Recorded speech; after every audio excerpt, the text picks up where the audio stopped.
My dear students, all of you are welcome again. We are now going to deal with the next part or component of your syllabus. Before we proceed with this component of offenses against the state, I thought it most appropriate to give you an introductory lecture about this.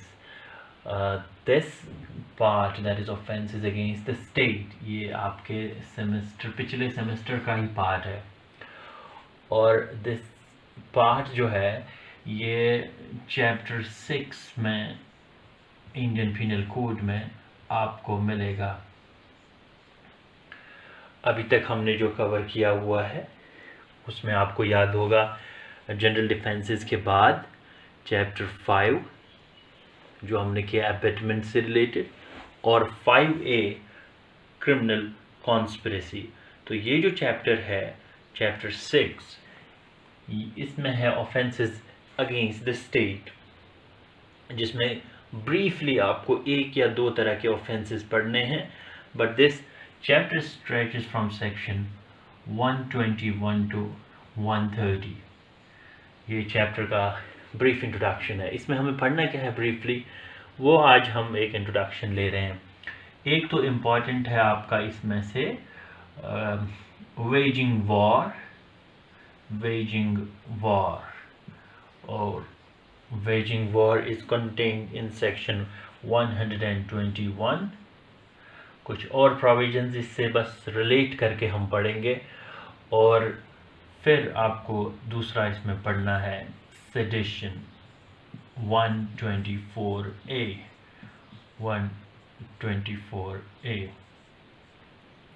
ये दो important sections हैं और इनकी punishment भी इन्हीं के अंदर दी हुई है, तो पिनिटिव क्लॉजेज अलग नहीं है, समझने में आसानी रहेगी।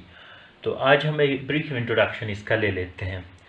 माय डियर स्टूडेंट्स, इसकी फ़िलासफ़ी जो है क्रिमिनल लॉ में, एक criminal law, modern criminal law की एक बहुत बड़ी लिमिटेशन ये है कि offences are recognized and designated wrongs by the legislature or the law itself.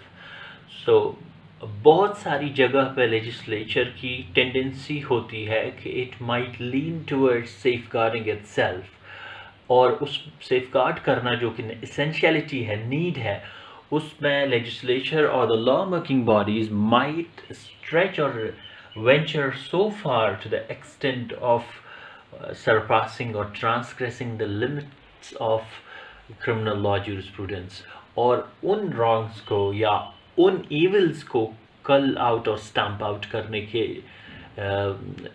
Effort में और डेस्परेशन में स्टेट उनको रॉन्ग डेजिग्नेट करने में इतना ज़्यादा माइट और पावर का यूज़ कर लेता है कि उसको क्रिमिनल इन नेचर डेजिग्नेट कर देता है। For example there are many laws in the history. अगर आप जूलियस रोजनबर्ग जो this arm chair electric arm chair में जिनको पनिशमेंट दी गई, डेथ पेनल्टी दी गई यूएस में, तो अगर आप उनकी स्टोरी पढ़ेंगे, it was merely based on a very weak hoax and piece of evidence. बहुत शॉर्ट पीरियड ऑफ टाइम, 5 और 6 मंथ्स में वो ख़त्म हो गया और उनको डेथ पेनल्टी दी गई, that couple which was charged of espionage. तो ऐसे टेंडेंसी स्टेट के होते हैं। तो criminal law itself regressive in application है। ये ह्यूमन बॉडी को पनिशमेंट पहुंचाने के लिए और उसकी इमेज को और उसकी प्रेस्टीज को डेंट करने का इफ़ेक्ट है इसका। राइट और रॉन्ग उसकी सिमेंटिक्स में हम नहीं जा रहे हैं, बट ये क्रिमिनल लॉ का इफ़ेक्ट है इमीडिएट। किसी इंसान पे चार्ज लग गया और पहले उसकी डेंट हो जाती है इमेज। राइट और रॉन्ग वो दूसरी बात है। एंड फर्दर जब क्रिमिनल मैकेनिज्म, उसके against criminal law mechanism activate हो जाता है, तो पनिशमेंट उसके अगेंस्ट इन्फ्लिक्ट किया जाता है, which is also degrading to the human life. तो इसलिए एडमिनिस्ट्रेटिव बॉडीज़ को एक टेंडेंसी है कि उनको एनॉर्मिटी ऑफ पावर्स है, और वो पावर्स कभी कभार मिसयूज़ भी किए जा सकते हैं, और उन पावर्स के साथ coupled with responsibilities this powers are. इसीलिए जो over the period of years जो नए ब्रांचेस ऑफ लॉ जो और ज़्यादा much debated with vigour and vitality है, वो कॉन्स्टिट्यूशनल लॉ है, rather constitutionalism and administrative laws, which are aimed at curb and limiting and restraining the powers of administrative authorities. तो इसमें बैलेंस, फाइन बैलेंस कभी maintain हो, ये नहीं possible हो सकता कि all the citizens start loving every policy of and decision of the government, ये फेयरली इम्पॉसिबल है। और जो है वो government start accepting all the criticisms in every form and ruthlessly, ये भी पॉसिबल नहीं है। सो फाइन बैलेंस इसके बीच में मेंटेन करने के लिए judiciary is always there. One of those laws are the category of offences which are against the state, और state के against offences में दो बड़े offences हैं, waging war और sedition। हिस्टोरिकली एक केस है जो बड़ा इम्पॉर्टेंट है, अगले लेसन में हम इसको डिस्कस करेंगे। टेक्सास वर्सेस जॉनसन 1989 का है ये, टेक्सास वर्सेस जॉनसन। ये अगर आप देखेंगे there was a person this Johnson, और प्रोटेस्ट के दौरान this is a flag bearing case, burning case of United States. Protest करने के दौरान कम्युनिस्ट पार्टी के एक प्रोटेस्ट ऑर्गेनाइज किया गया, और I don't know whether I am correct or not by using this word communist party, but more or less मेरा mind ऐसा याद दिलाता है कि कुछ लीनिंग थी, और there was actually a protest being organised, and this person in order to demonstrate something और in a moment of fury उसने फ्लैग जला दिया यूएस का, और ये सिंबॉलिक होता है क्योंकि फ्लैग एक नेशन का। So there was a law protecting it, और फिर कि आगे क्या हुआ ये हम कोर्ट में केस लॉ के डिस्कशन के टाइम बात करेंगे, बट 5-4 मेजॉरिटी से this flag burning was protected as a symbol of registering the protest, और इसको कोर्ट ने एक्विट कर दिया। बट थर्ड वर्ल्ड नेशंस में चूँकि states keep on fighting the stifling opposition from the subjects, तो ऐसी जजमेंट्स बहुत कम एक्सपेक्ट करनी चाहिए थर्ड वर्ल्ड नेशंस में या ईस्टर्न वर्ल्ड में। अच्छा, तो ये 121 इसमें वेजिंग वॉर डिफाइंड है, और इसकी पनिशमेंट भी इसी में है। और आप ये जान लीजिए कि जो वेजिंग वॉर है उसके कमीशन को और उसके अटेम्प्ट को और उसके अबेटमेंट को, तीनों को 121 ने इक्वेट करके एट पार पनिशमेंट दे दी है, पनिशेबल विद डेथ और इम्प्रिजनमेंट फॉर लाइफ और फाइन। इसमें अगर कमीशन यानी अगर इसकी एक क्रिमिनल लॉ जूरिस्प्रूडेंस इस पे बहुत सारे सवाल खड़ा कर सकता है, वो एकेडमिक डिस्कशंस हैं, बट है कि कमीशन और इसका अटेम्प्ट और चाहे इसका अबेटमेंट हो, इन तीनों की पनिशमेंट है डेथ और life imprisonment plus fine, and shall also be liable. Fine तो है ही है, इन दोनों में से एक चुनना है एजुडिकेटिंग बॉडी को। तो दिस इज़ वेजिंग वॉर। अब वेजिंग वॉर कैसे होता है, इसकी डेफिनेशन में बड़ी सब्जेक्टिविटी पाएंगे आप।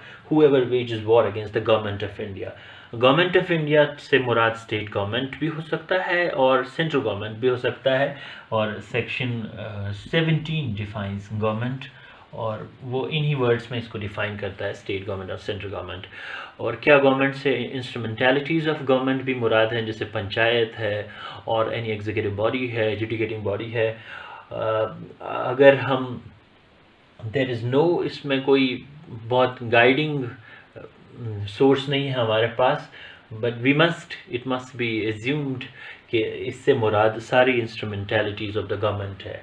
और फिर कैसे करेगा वो वेजिंग वॉर, इसके मोड्स को वहाँ न एक्सप्लेन किया है न समझाया है, और वॉर इटसेल्फ एक सब्जेक्टिव वर्ड है, तो हमें बस जजमेंट्स के ज़रिए से पता चलता है, और जजमेंट्स ने भी कहीं इस पर डिलिबरेट नहीं किया हुआ है कि वॉर और वेजिंग कैसे, वॉर इटसेल्फ किस चीज़ को वॉर कहा जाएगा और वेज कैसे किया जाएगा, इसका कोई अता पता है नहीं।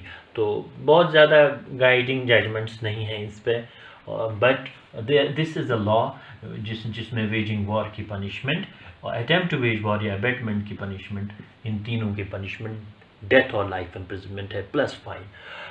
अब यहाँ पे एक चीज़ वो सिलेबस का पार्ट नहीं है बट नोट कराने के लिए बता दे रहा हूँ आपको। 121A जो है ये it makes punishable conspiracy, engaging in a conspiracy of waging war. तो आपको याद होगा क्रिमिनल कॉन्स्पिरेसी जो हमने अभी पढ़ा, 120B में पनिशमेंट उसकी क्या है वो आपको याद होगा। फिर से रिवाइज करिए और रिविजिट करिए उन प्रोविजंस को। लेकिन उसमें ये दिया हुआ है कि अगर क्रिमिनल कॉन्स्पिरेसी, उस ऑफेंस के कॉन्स्पिरेसी की पनिशमेंट कहीं और नहीं दी है आईपीसी में, तो फिर वहाँ पनिशमेंट दी गई है 120B के अंडर। तो 120B इसका मतलब एप्लीकेबल नहीं होगा if there is conspiracy of waging war. उसमें चार्ज 120B के अंडर नहीं लग सकता। और अगर ऐसा पुलिस करती है या कोई इन्वेस्टिगेटिव एजेंसी करती है तो गलत करती है, क्योंकि 121A कैटेगोरिकली इसको अलग से एक ऑफेंस मानती है, सब्सटेंटिव ऑफेंस, और जिसमें पनिशमेंट दी हुई है लाइफ इम्प्रिजनमेंट और punishment of extending up to 10 years। ये अलग से है।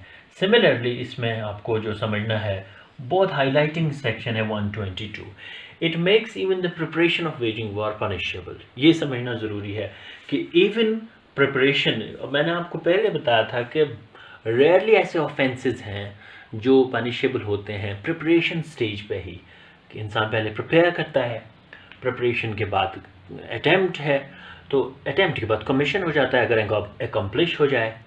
तो पहले इंसान इंटेंशन फॉर्म करता है, इंटेंशन को तो पनिश कर ही नहीं सकते, इंटेंशन के बाद प्रिपरेशन है। Preparation most of the offences की पनिशेबल नहीं होती, विद सर्टेन एक्सेप्शंस, उनमें ये है।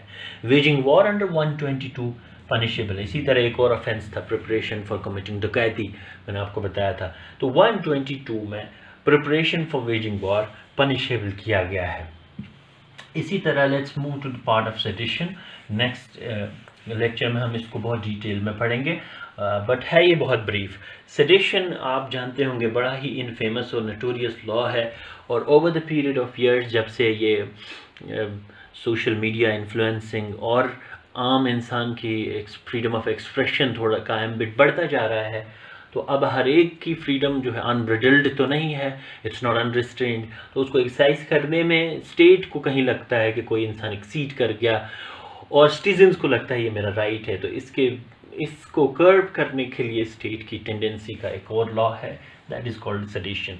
बड़ा कंटेंशियस और डिबेटेबल लॉ है, और एकेडमिशियंस के अंदर इसको बहुत ज़्यादा डिबेट किया गया, and rather law commission itself has on many occasion suggested कि इसको स्क्रैप कर देना चाहिए ऑल टुगेदर। और अगर ऐसा नहीं हो सकता excuse me, I am sorry, और अगर ऐसा नहीं हो सकता तो इसको अमेंड कर देना चाहिए एंड कुछ पोर्शन के लिए लिमिट कर देना चाहिए। क्यों? क्योंकि इसमें क्या है कि आपने वे सेडिशन किया। सेडिशन कैसे किया?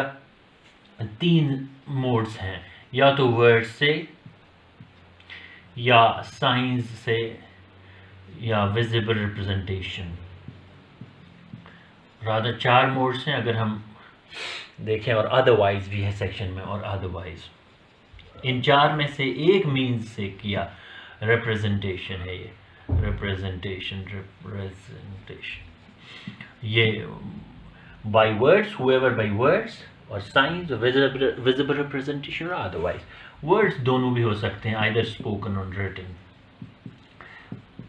इश्तिहार के ज़रिए से, और किसी को लेटर्स लिखे सेडिशियस, या कोई ऐसी इमेज बनाई सेडिशियस, या सिनेमाटोग्राफ के ज़रिए से कोई मूवी बनाई, या सपोज कुछ पेंटिंग्स बनाई, और इनके ज़रिए से सेडिशन किया। सेडिशन का एक्टस रेस क्या है कि दैट ही ब्रिंग्स और अटेम्प्ट्स इनटू ब्रिंग, या तो उसने कॉज किया ऐसा करना, कंटेम्प्ट। अब ये कंटेम्प्ट वर्ड इटसेल्फ आपको कहीं एक्सप्लेनेशंस में नहीं मिलेगा, कंटेम्प्ट किस दर्जे का कंटेम्प्ट है, और ही excites disaffection towards the government established by law. ये फिर से वही आ गया, और आप इसको हम अगले लेक्चर में डिटेल में डिस्कस करेंगे कि डिसअफेक्शन और कंटेम्प्ट से क्या मुराद है, और कैसे इसको जुडिशरी ने लिया हुआ है। बट 2 लैंडमार्क जजमेंट्स हैं जो हम आपसे यहाँ मेंशन करना चाहेंगे। जो सुप्रीम कोर्ट ने पहले तो एक्चुअली हिस्टोरिकली 1969 में एक जज 59 में रादर एक जजमेंट आई इलाहाबाद हाई कोर्ट की। तो उन्होंने जो है Ramnandan versus state of UP, Ramnandan versus state of UP, ये 1959 में इसको अल्ट्रा वायरस कॉन्स्टिट्यूशन डिक्लेयर करके ये कहा कि इसको अनकॉन्स्टिट्यूशनल डिक्लेयर कर दे रहे हैं हम, इसको हटा देना चाहिए सेडेशन को। और इन अ वे जजमेंट बहुत अच्छी थी, बट जो और जजमेंट जिसने इसको ओवररूल कर दिया, इसमें 1962 के बाद में एक जजमेंट 3 साल बाद एक और जजमेंट आई सुप्रीम कोर्ट की, और सुप्रीम कोर्ट ने उसको ओवररूल कर दिया क्योंकि ये इलाहाबाद हाई कोर्ट की थी। और केदारनाथ सिंह